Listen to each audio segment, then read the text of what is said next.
Happy Monday. Do you notice anything new, folks? Yes, Lots we new. are all fully vaccinated. Hey. 2 weeks after the fact. You guys are in my box. I know, it feels weird, huh? Someone crawled into my box. It's been what, since March of last year since we've been together. It feels good. 14 months.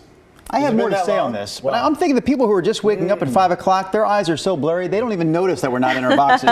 Rod Hill, Quite true. you're actually in the studio for the first time. Yes, that is since last correct. I've March. been banished. First, I was in the parking lot, then I moved to the newsroom, and now I'm here. You All gotta get over right. there. Do you remember the weather wall over there? Can you Yes, I have what they call the good old-fashioned chroma key wall. Hey, great news, because we need rain, and we have one good chance today, another great chance to pick up soaking rainfall coming up on Thursday. It's light stuff inland right now, but you can see a bigger chunk of rain just offshore from Astoria. So it's going to be a cloudy day, the rain at times. Have your rain jacket with you. You will need it. Currently, we're at 54. The temp won't do much today. We might just get up to 61 for a high, but most of the time, your number will be in the 50s. I'm Rod Hill, standing in front of a weather wall. So Back good to you. to see you. Okay, Rob, thanks. Talk later.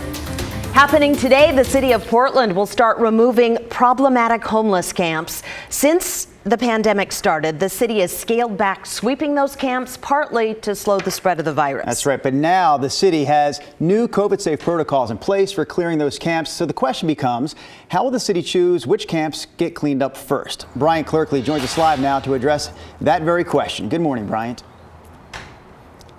Good morning, Drew and Brenda. And before the pandemic, the city was removing about 50 camps a week, and now that number has fallen to around 5 camps. And starting today, if a camp has 8 or more structures, it goes on the priority list. The city is also prioritizing camps with untreated sewage, extreme fire risks, verified reports of violence, arrests, or criminal behavior, and sites that block access to sidewalks and pathways. Warren White is in a wheelchair. He struggles to get to places like the grocery store because he has to veer around homeless camps blocking the sidewalks near Northwest 19th in Portland. Only thing I have is the sidewalks, but I can't do this when these people camped out on the sidewalk. And if you say something to most of them, they get upset and want to fight. Does that mean move to a different spot? Does that mean they're going to help us? Time I heard of it. And that was a person we talked with who is homeless, and they worry the shift in strategy scares people who are living on the streets like they are. And no word yet how many homeless sweeps city officials will be doing each week, but they say that these sweeps are necessary because it could take 2 or more years to get the trash back to pre-pandemic levels. Back to you guys. All right, Bryant Clerkley live for us. Thank you. Let's get to 3 more things to know about COVID right now. Number 1, let's take a quick look at the COVID numbers Oregon released yesterday. The state health authority reporting 334 new cases and 4 more deaths.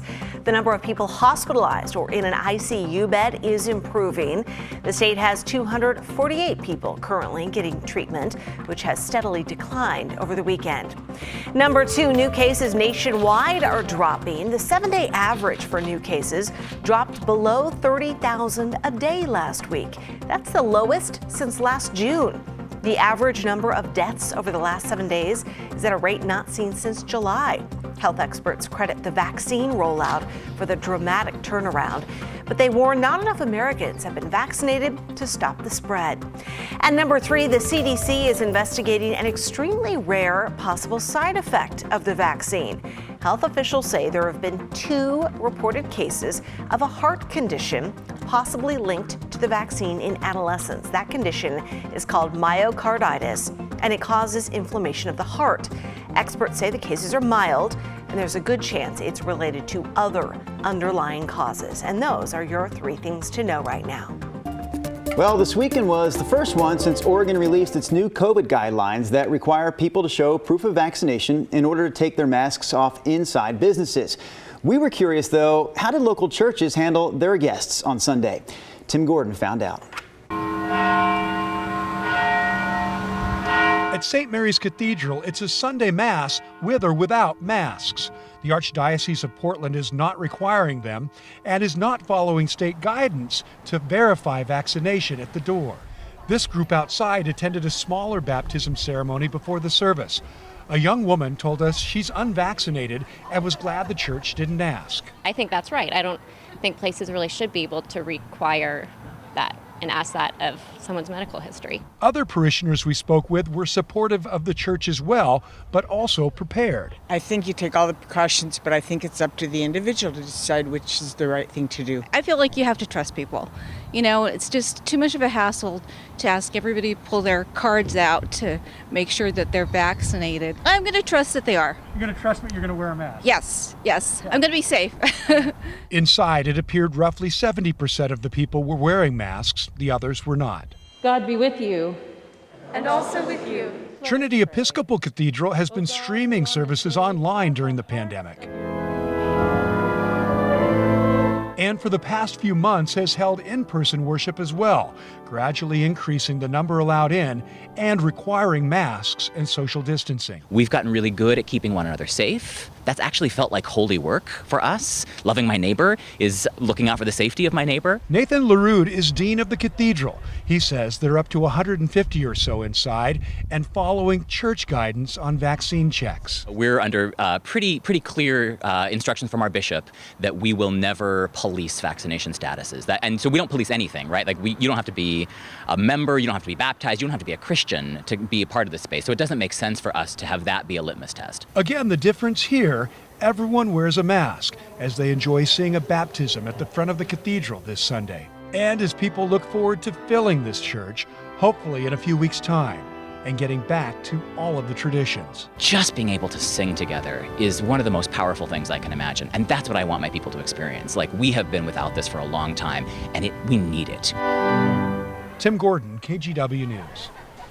Washington will work a little differently when it comes to vaccinated people not wearing masks inside businesses. Governor Inslee announced businesses don't have to ask customers not wearing masks for proof of vaccination. Inslee said businesses can choose to check for proof if they want to. Otherwise, they should assume customers are fully vaccinated if they're not wearing a mask. Well, on June 28th, you could win $1 million. There are other cash prizes as well, but only if you live in Oregon and get the COVID vaccine. Governor Kate Brown announced the Take Your Shot Oregon lottery last week. Any Oregonian 18 and older who gets vaccinated by June 27th is eligible to win $1 million. That means you're already entered if you got the shot earlier than that. And for vaccinated Oregonians between the ages of 12 and 17, 5 $100,000 scholarships are on the table. This campaign also includes 36 prizes of $10,000, one for each county. Turning to the homeless crisis now in Portland continues to push new alternative shelter options for those living on the streets. A tiny home village has officially opened in the St. John's neighborhood. Tax money helped the nonprofit Do Good Multnomah, and the Home Builders Foundation create spots for 19 people. In addition to shelter, the site provides shared laundry as well as case management services. And the goal is to help people eventually transition into a home of their own. City Commissioner Dan Ryan spoke about how this issue has touched him personally. I was on the phone this morning with my niece, and she's the daughter of my brother who passed away on the streets 8 years ago. And I was telling her what was going to happen later today, and she said, yeah, Dad needed those kind of services. So there are people on the streets that have mental health episodes, that are having a really hard time getting through their substance abuse challenges, that one day at a time could start to find some hope and can build that resilience. This site has been in the works for more than 2 years, but suffered a series of setbacks, including being hit by vandals while under construction last year. Well, the pandemic forced us all to adapt, right? I mean, we're standing here for the first time in a year, and it's changed the way that we work, eat, and communicate. So we talk a lot about getting back to normal, but there are a few things that came about because of COVID that some people hope stick around.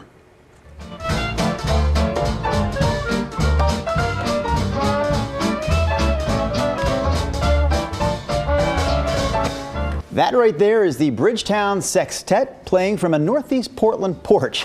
Late last summer, Ben Joy sat in his yard feeling the COVID fatigue when he heard the sounds of live music coming from the yard behind him. It was actually his neighbor, Andrew Oliver, who also happens to be a professional musician. So Ben invited Andrew to come over and perform on his porch. it's been nice to have something where you're out with people and it's a joyous event. The experience of playing by yourself, it just gets old. And, you know, I think for me personally, like, the best thing about playing music is playing with other people. So that was the thing.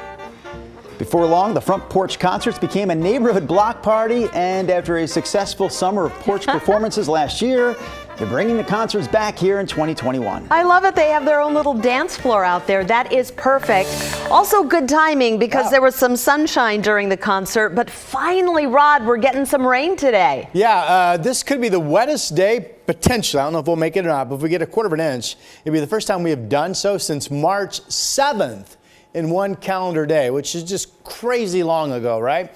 So here's what's going on. We have a weak low, but the weak low actually tracks slowly right into our area during the afternoon and this evening. So right now here on the west side, we're getting some waves of light rain shower activity. There's a heavier batch of rain offshore, and it does appear that we will get into some heavier rain this afternoon. So here's the way Futurecast takes you through your day. Cloudy skies, light showers at 10 this morning. And then notice the yellow pockets starting to pick up in number as we go into this afternoon. So overall, the rain picks up this afternoon. We'll get some heavier rain pockets. Here we are at 5 p.m. There could be a rumble of thunder mixed in. That includes going into this evening as well. And then there are still some scattered showers around left over tomorrow. But tomorrow, in terms of how much rain you get in your gauge, looks pretty dry. Today, it's 15/100ths to maybe a quarter of an inch. We're in the 50s from Seattle all the way down to Eugene, also Bend, and out in the Dalles, it's in the 50s. Forecast highs today only around 60 or maybe 63 in Salem and Corvallis. South winds picking up and becoming breezy at times, 5 to 25 miles per hour. Scattered showers tomorrow. Wednesday's a dry day. Thursday has the potential to be twice as wet as today. And then right now, after we've got some neater rainfall, the weekend looks great. That's what I call good work.